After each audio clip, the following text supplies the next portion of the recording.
Yo, what's up, guys? We're back. We're doing another breakdown and predictions video, and this week we got a really nice main event, really interesting one with Gilbert Burns taking on Michael Morales. We'll see if Gilbert Burns is officially kind of done at the top level in MMA. I think this is what that fight signifies for him with a loss, or if he can hold back the charge of Morales, who's young, hungry, and looking really good with the undefeated record that he does have. But let's get into this first fight of the night, man. Let's get right to it. Tisha Torres taking on Luana Pinheiro in the first fight. Both these girls are ranked. I'm a little surprised that they're kicking the card off, but I guess the UFC, doesn't find this fight that entertaining. But I'm going with the underdog here, Pinheiro. She's taken some money throughout the week, so I believe she was at one point close to plus 400. Now she's around like plus 260 ish. But I still think that she has value all the way up until about plus 175, plus 200. I just believe that when you look at Tisha Pennington throughout her career, she's an OG. She's someone that has been in the UFC since the strawweight division was founded. But when you look at her win fights, it's normally through stand-up, which Pinheiro more recently has struggled with fighters that could take her down and hold her down, out-grapple her, and it's a close fight because Tisha Torres doesn't have huge ability to finish. She isn't a big power puncher. She moves around a lot. She fights in bursts with the flurries, and even though she's high volume, she's getting walked down the whole time. She might not be landing the cleanest strikes. And it could be subjective on who wins a lot of the time when you're watching a Tisha Pennington fight. And that's why she's been in so many close decisions, so many split decisions, why she's lost her fair share of decisions. And the main advantages that she has in this fight, in my opinion, are the wrestling and the conditioning. But I don't know if she's going to want to go in there and try to wrestle because she's going to be very undersized. She's, in my opinion, going to struggle with the physicality. Maybe if she could time a takedown, get on top, that could lead to her really taking over the fight with Pinheiro slowing down. But I think it's going to be hard for her to just go in there with the game plan to think she's going to wrestle. She's going to have to move around, pull Pinheiro into her shots, make Pinheiro miss, and put damage on her. Maybe mix in some calf kicks and just try to get Pinheiro tired and slowly but surely differentiate yourself from the striking and win the fight that way. But Pinheiro is going to be coming forward. She's athletic. She has good counters. And I think that she can make the striking competitive. She's going to be more powerful. And then her grappling is good. I mean, even though she's been getting out-grappled by some of the higher-level grapplers in the weight class, I think that she's big, she's strong, she has solid judo skills. She made it pretty difficult for Jillian Robertson when you look at how Jillian Robertson is doing some of these other girls that she's fighting recently. Pinheiro actually, put up some pretty good resistance. And I think this is kind of similar to Pinheiro versus Michelle Watterson, where that was a controversial win for Pinheiro, but it was a W in her column. And if you're going to give me that type of crazy number, I get Pinheiro's coming off 3 losses, but Tisha Pennington is coming back. I guess she's had a couple fights since her pregnancy, but she's over 35, fought for a long time at this point, long layoff, came back, and she still looks solid, but I think that she's not what she once was either, and that's a really close competitive fight, so give me the big underdog in Pinheiro to edge that one out. But continuing along, we got Hyung Sung Park taking on Carlos Hernandez in the next fight. And this is a hard one for me to predict. I'm going to go with the underdog in Carlos Hernandez, but one of my lesser confident predictions, I just feel like Hyung Sung Park, he's unproven, so I think going with the plus money on the Hernandez side is probably the smart route. You look at Hernandez, he is decent on the feet. He comes from that Rufus Sport gym, so he has nice combinations. He moves well, pretty fast, speedy, but it seems like he might not be the most durable guy potentially. And even though he has nice volume, he has good crackback counters, he doesn't really hit the hardest. So he mixes in a lot of wrestling to counteract that, probably try to get you a little tired where the power difference isn't as bad for him, and then he can take over the fight by bringing the volume and kind of keeping you off balance. And he's been able to do well against really good guys, even though he has some losses. He's pushed fighters, and he's experienced at this point. But you look at Hyung Sung Park, he looks like he starts slow, he gets his reads early, but when he gets going, he has power in his hands, he's a nice jab, he backs you up, he tries to get you back against the fence or where he can find you flat-footed and then explode on you with big 3-2s, 1-2s. He has nice power, and I think he, over time, may be able to land some significant strikes in Hernandez that hurt him, and that's probably why he's the favorite. And then he does have really good offensive grappling. He has nice back takes. He's gotten a couple submissions. It's hard to know his true grappling level because he's fighting smaller guys, a lot of Asian guys with underdeveloped grappling skills. So Hernandez is not going to be as easy of a guy to wrestle or as easy of a guy to submit if he does get on top of him. But the one thing that we really haven't seen too much of, we've seen some guys attempt to take down Park, and he defended it, and he did get put against the cage a little bit, but overall, he didn't really get controlled too much. But now he's fighting the best wrestler he's ever fought, so if he gets put on his back or he's getting grinded against the fence, we're going to see how he can manage that. But yeah, I feel like there's questions on the Park side for him being the favorite that he is. I think that you could maybe edge it towards Hernandez here. So I'm going to go with Carlos Hernandez in that one. And up next, we got Elise Reed versus Denise Gomes.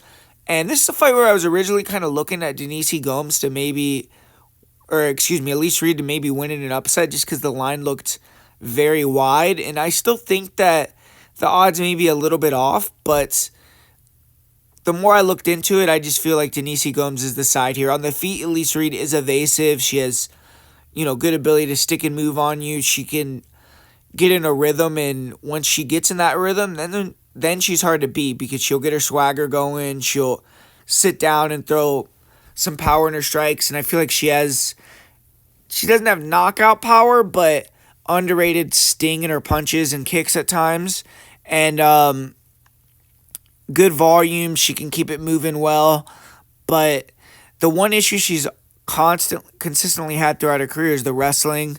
She gets taken down very easily, and if you can close her down and get inside on her, you can kind of flurry, make it ugly, and land on her. She does have her hands low a lot, but primarily it's through taking her down, and Reed's been finished on the mat in almost all of her losses. She also has gotten submitted a couple of times in UFC by strikers, like Loma Luke Budmi submitted her, which is not a good look, but on the feet, she should be able to manage fairly well, especially early. If she can frustrate Gomes, then maybe she could have a path to stealing the fight. But Denise Gomes, she's coming off that win over Karolina Kowalkiewicz, which is going to give any young female fighter a lot of confidence. And Gomes is mean on the feet. Even though she's a little bit of a plotter, I could see her maybe struggling with the movement of Reed early. When she connects, it's going to be really impactful, and if she can get in that clinch, get the knees going, I think she can go to the body and slow Reed down. Especially, another thing that I think she should do is use the leg kicks. I think leg kicks could land and be effective for Gomes, but she has underrated wrestling and grappling. Even though she doesn't have any submissions, she has gone for them recently. She got close to getting an armbar versus Angela Hill, and her clinch takedowns, clinch wrestling is decent. So I think she should try to mix up the takedowns, and if she can get on top, she could be able to maybe finish Reed with ground and pound or with the submission. And always on the feet, Gomes has that knockout power. She has abnormal power for the weight class. We've seen her get quick knockouts like the one she had against Yasmin Horigui. So I just think Gomes is more dangerous, and Reed's going to have to fight the perfect fight for 3 rounds to win, or at least 2 rounds and then survive the third. And I just think that Gomes is probably going to be able to get her to the ground and finish her at some point. So give me Denise Gomes in that matchup. And continuing on through the card, now we got Tainara Lisboa. She is going to be fighting Luana Santos. And not a big fan of this matchup because I think Lisboa looks really solid. Like, she's athletic, purple belt in jiu-jitsu, I believe. Good striking, nice hands. She does kind of smother her work. It seems like a ton of her fights are just clinch fests, and she's good, though, in the clinch. She will get controlled a little bit, but she's strong. She'll turn you. She'll eventually take you down with body locks, and her top control is solid. She's been able to get the back and submit a few girls, even in the UFC, like Jessica Rose Clark. But 34 years old, coming off a long layoff, and her injury was really bad. I mean, she was saying that she had to learn how to walk again and all this stuff, so it's hard to know exactly how she's going to come back. And she has had fights where she's gotten taken down and put on her back. And early on, if she's clinching with Luana, who I think is probably the best judo fighter that she's fought, it could be a quick submission for Santos if Lisboa kind of is rusty early, or Santos getting the wrestling, grappling going and kind of just going downhill on Lisboa and winning a decision. And with Luana Santos, kind of sloppy stand-up, and she was getting fast-tracked but got exposed her last fight by Casey O'Neill, so she's kind of in a back-to-the-drawing-board fight here. And on the feet, like I said, she's long and rangy, but she runs into punches. She's a little bit hittable, and that got exposed versus O'Neill. So I think on the feet versus Lisboa, she's going to have some problems. But like I was saying before, Lisboa doesn't have the best distance control in MMA unless she's improved that. And it's hard to imagine she has with the injuries that she had. So I just think that it's going to be a lot of clinching. And Luana is probably going to be able to hit her judo throws, get her takedown. She was able to out-judo Stephanie Egger, who is super high level in that department. So I think Santos is really good there. And Santos has gotten a couple quick submission wins. So that's why I do think that's on the table for her here. But could also be a decision for Santos. But I don't know. I kind of view this as a stay away. Maybe fight doesn't go to decision type of matchup. But I'm going to predict Luana Santos gets the victory there. But Yadier Del Valle versus Connor Matthews is the next fight up on the card. And, man, clearly the UFC is trying to get Del Valle a big win. Connor Matthews just fought 3 months ago. He got a lot of damage put on him and then finished with strikes against Jose Delgado. And he was doing okay. I mean, he got an early takedown. And even against Dennis Bazookia, I mean, the guy has ability. He could press you, and seems like he has good conditioning, and when he could stay in the pocket and you don't move on him and don't have the power to maybe knock him out, he could land on you, detonate on you, and hurt you with the straights, and then he can mix in the takedowns. Most of his finishes are submissions against really low-level guys, but he showed versus Jair Farias that he can win over 3 rounds. He can mix in the wrestling and has the conditioning to do that for 15. But Yadier Del Valle, it's his UFC debut, but he's beaten good guys on the regional scene. And he's flawed, but I think he is very dangerous. He's someone that he has good judo, really nice submission game, really strong. Early on, if he takes you down, he's probably going to control you really easily. He could get the back and really rack up points. He has a decent submission ability as well.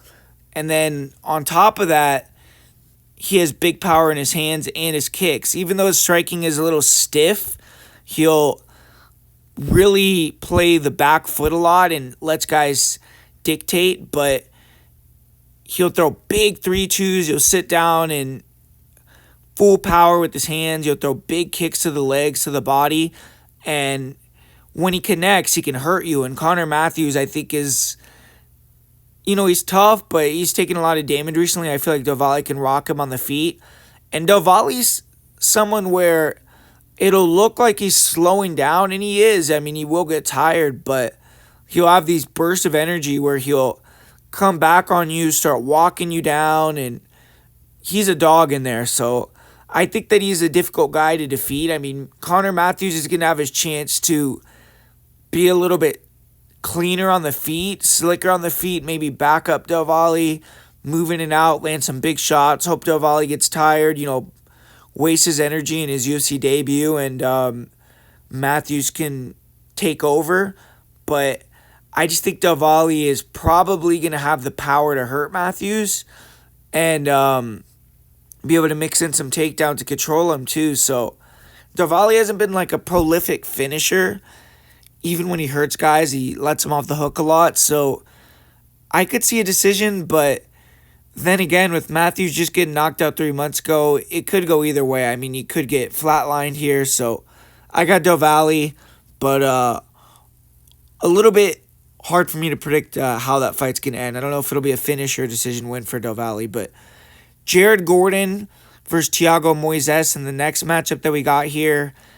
And two vets. I mean, obviously, these guys have been up and down in the UFC. They aren't top level, but they're solid. I think they've both been ranked at certain points. And Jared Gordon, he definitely needs a win here. Moises, he's been doing a little bit better recently. He got that win over Trey Ogden, who is on a win streak. And you look at how these guys match up, though. I mean, it's going to come down to if Moises can either get the takedown early and the submission, or if he can get in on those leg kicks and kind of really slow down Gordon and make it more of a slower pace striking fight. Because I think if Gordon can pressure in, can handle the kicks by checking them and closing the distance, go body head with his hands, stuff Thiago against the cage, put him on his back, defend the submissions, be really aware of the leg attacks, the sweeps. I just think that Gordon will be the bigger dog, and I think that he can control the fight with the grappling. He could also probably have the better conditioning. So I just got to go with Gordon here in this one, and I think he'll get the job done via decision in that fight.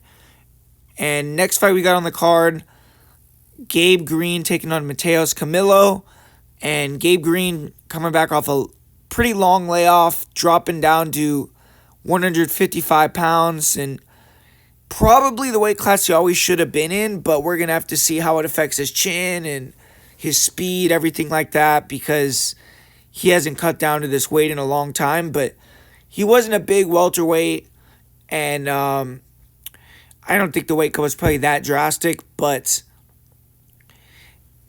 I don't know about this guy. I don't know if he's UFC level. He got knocked out really quick in his last fight. He gets dropped and rocked in all his fights and really has to rely on his conditioning, forcing a brawl and kind of pacing you, getting you tired, and then taking over. He is a really tough guy. He has high volume. He can mix in the wrestling. He's kind of an all-rounder, good at everything, not great at anything, and then has good conditioning. But his durability and recoverability has been one of his main weapons, and you have to question if that's going to still be there at this point. For Camilo, though, he is coming in on his UFC debut, so he doesn't have the same experience as a guy like Gabe Green, and he's fought at smaller weights, like 145, so Gabe Green's going to be used to fighting bigger guys, and Mateus is going to be used to fighting smaller guys. So that could go both ways. I mean, Mateus is obviously going to probably have the speed advantage and be used to fighting way faster opponents. But maybe Gabe Green will be able to take the power a lot better, be way stronger, and can bully Mateus Camilo. But one thing about Camilo, man, is the guy has, in my opinion, big power for this weight division. And he finds the chin really well. He has good uppercuts, good straights. He waits for you to come in, and he'll throw nice long punches. He will get wild and that's what he has to avoid here. I mean, not just brawl with Green and give him the fight that he wants to and then get tired, but I think that he could find the chin of Green early and knock him out. And his takedown defense is good. His grappling is good. He's been submitted a couple times, but more kind of like, not flukes, but he fell asleep and just lack of concentration in a moment ended up costing him. Trains at Extreme Couture, so he's going to constantly be getting better, and he's a young guy. So I got Camilo by knockout in this one. I just think Gabe Green's going to come forward, try to get in his face, and I think that's the exact type of opponent that Camilo thrives with, and he's going to be able to detonate, find a big shot, uppercut straight, and put Camilo down and then take him out. So put Gabe Green down and take him out. So give me Mateus Camilo. I'll say first round knockout in that fight. And main card time, we got Julian Erosa versus Melky Costa kicking off the main card. Two guys that are staying active this year and looking to really build momentum. Andre Fili got dusted by Melky Costa and then came back, got another big win in his last fight over Christian Rodriguez, whereas Julian Erosa also just got a really nice victory against Darren Elkins this year. So, yeah, man, these two guys are looking to break into the rankings, and I think this is their ticket to do that, whoever wins.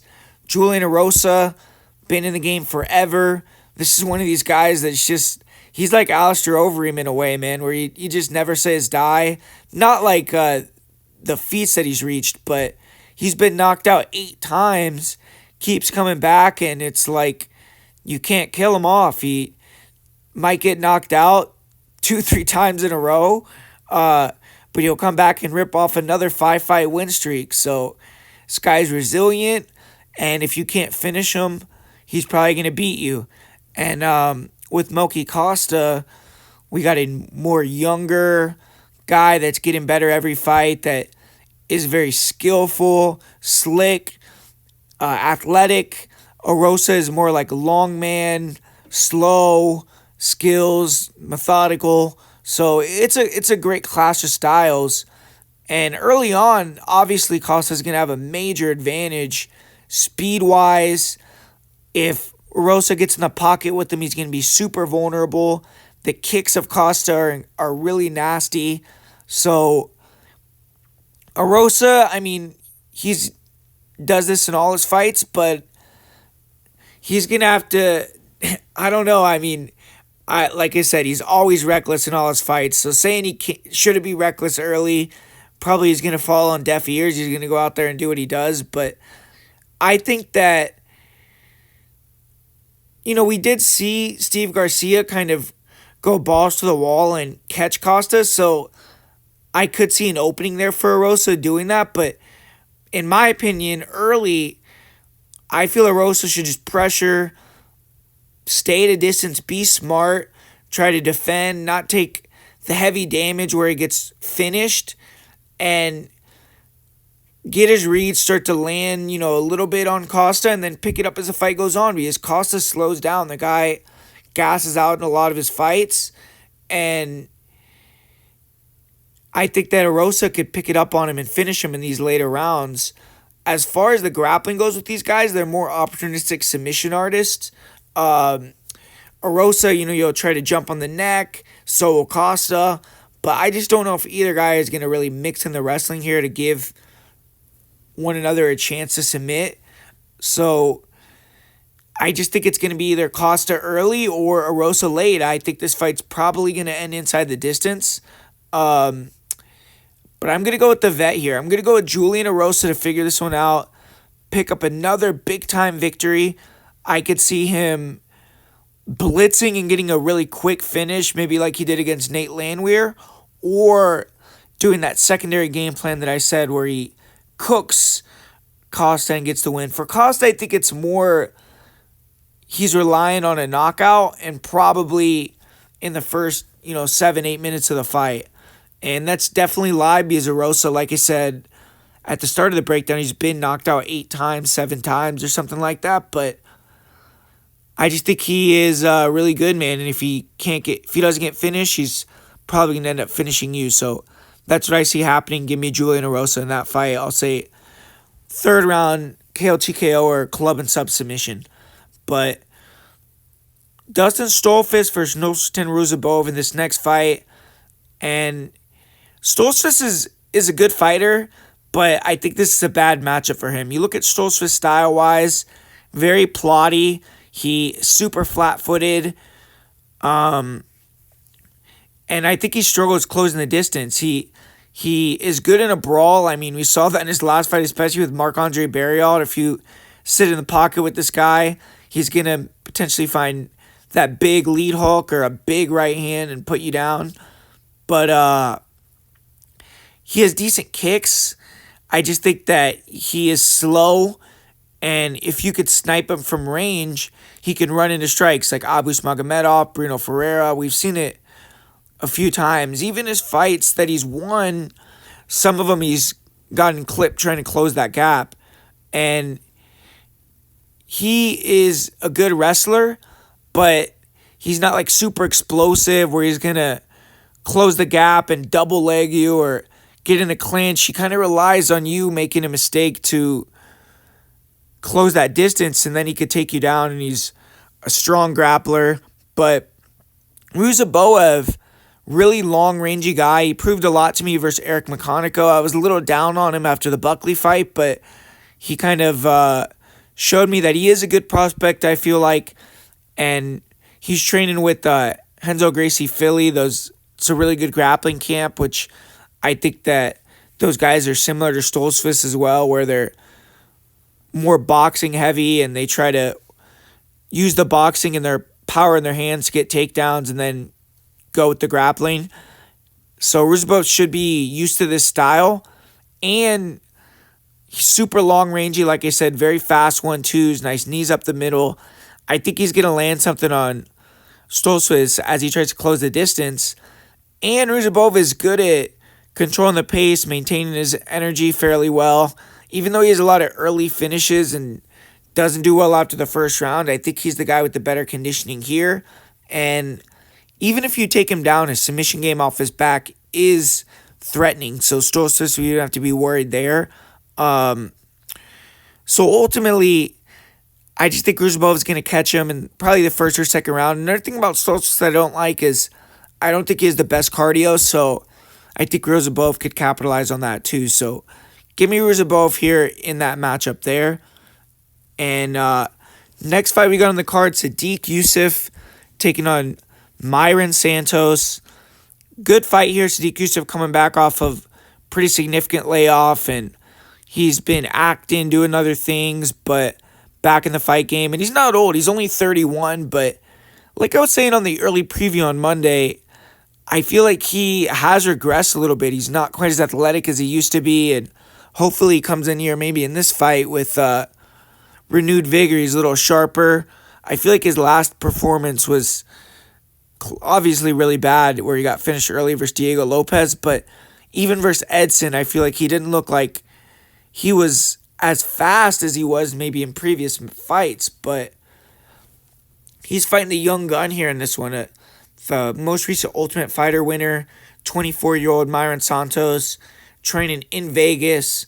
Clearly the UFC is seeing something in this guy. They're fast-tracking him really fast, and they're giving him a lot of fights very quickly.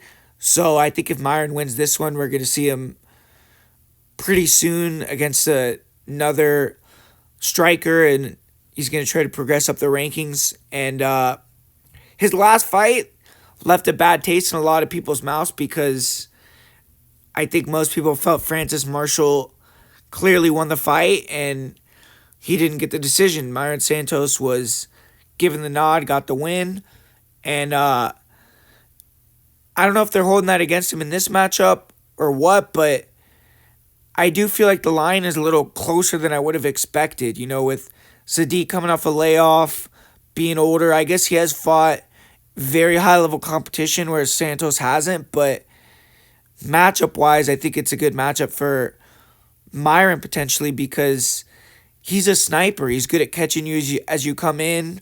He can get in on those calf kicks. And Sadiq, he has decent calf kicks in himself.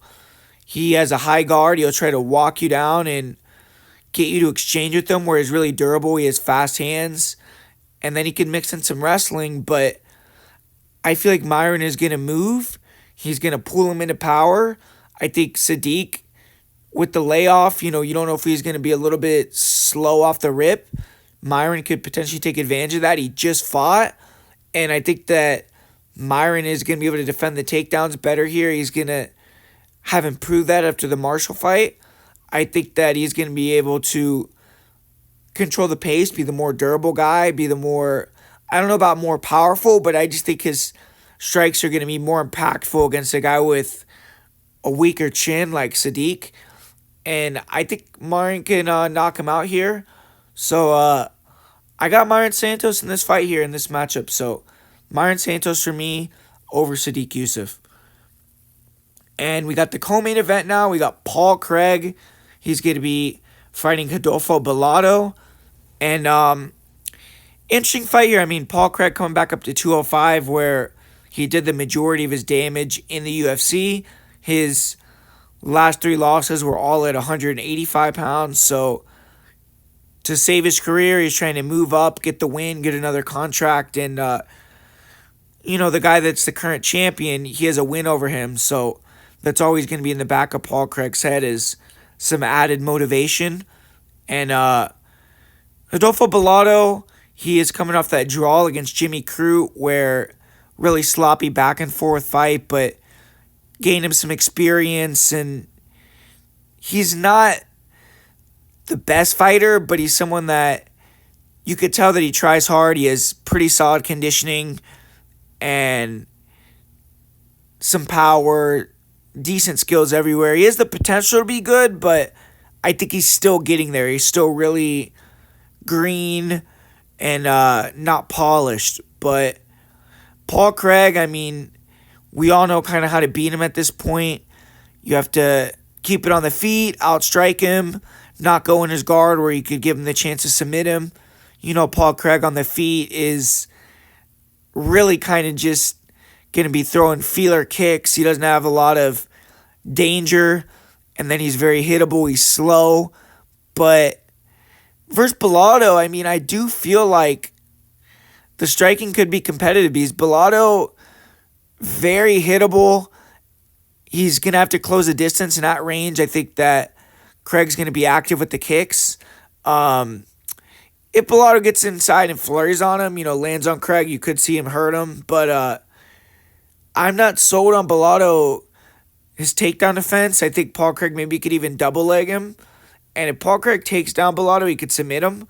And even if Bellato takes down Paul Craig, I think Craig has a chance to obviously get the finish off his back, which is his forte. So I just don't agree with the line here. I think that Paul Craig is very live to get this victory. Bellato hasn't proven anything. He's just a big guy with decent cardio, toughness. He gets dropped and rocked in every fight. I think Craig's going to be motivated here. I think he could potentially get a double leg, like I said, get a takedown and get the submission win, or bait Bellato into jumping on him after rocking him and submitting him. I just think that Craig's going to use that veteran savvy to somehow get it to the mat here and find the victory over a unproven guy like Bellato. It kind of reminds me of the Anthony Smith fight with the man that knocked out Bellato a couple times. Man, what the frick is that guy's name? I can't remember right now. Vitor Petrino. So, yeah, man, it kind of reminds me of that fight. So, yeah, man, give me Paul Craig in this one. Big upset. I'll go with the veteran in that one. And another fight that a lot of people are potentially pegging as a major upset is the main event, with Gilbert Burns being, I don't know if this is the biggest underdog that he's been in a UFC fight. I can't remember what he was against Chimaev or anything like that, but plus 600 on Gilbert Burns. Never thought I would see that. And he's fighting the young, undefeated Michael Morales. So, obviously, Gilbert Burns coming off some losses. this is a fight where they're clearly trying to get Michael Morales to get the jump on Gilbert and become a contender. So you could get Gilbert being an underdog, but plus 600, man, I mean, is Gilbert have an injury or something? You got to kind of wonder at some point. It's kind of weird, but one thing about Gilbert is he has feasted on older guys since he's gone to welterweight. He's 0-5 against fighters that are 35 and under since 2019, and it seems like when he can't really dominate the fight, he can't get the win. I mean, he needs to either finish you early or just be able to take you down and blanket you, or really just absolutely dominate. The only guy that he was winning in a back and forth kind of matchup with was Masvidal, and even the fact that it was fairly competitive in that fight was not good. But Burns, obviously, the guy is a beast. I respect him. Like, kind of sounds like I'm shitting on him. I'm not trying to, but big power. He's explosive, close to the distance, extremely high level jiu-jitsu, nice double leg. But I feel like this is not a good matchup for him, man. He struggles against long guys. Gilbert Burns is gonna have to get past the jab, which we saw Usman finish him with. The knees up the middle, which we saw Dan Hooker finish him with. And Morales is good, man. The guy stays long, nice 1-2s. He's very methodical and picks his shots well. He's not going to get into a wild brawl with you. He's wise beyond his years. His grappling, I mean, that's the big question here. I mean, if he gets taken down, like we saw Nikolai Varitnikov take him down years ago, but obviously he's a different guy since then. Versus Neil Magny. Magny tried to clinch him up, and he landed a crazy spinning back fist out of the clinch that rocked him and then finished Magny. So even in close range, he's dangerous. But if Burns could put him on his back, that could potentially be a big issue, and Morales could get finished. But guys are getting so good these days with defending submissions, and I believe Morales actually has a black belt. If I'm wrong, someone put that in the comments. Maybe I'm remembering that wrong, but he just hasn't showed it in his fights.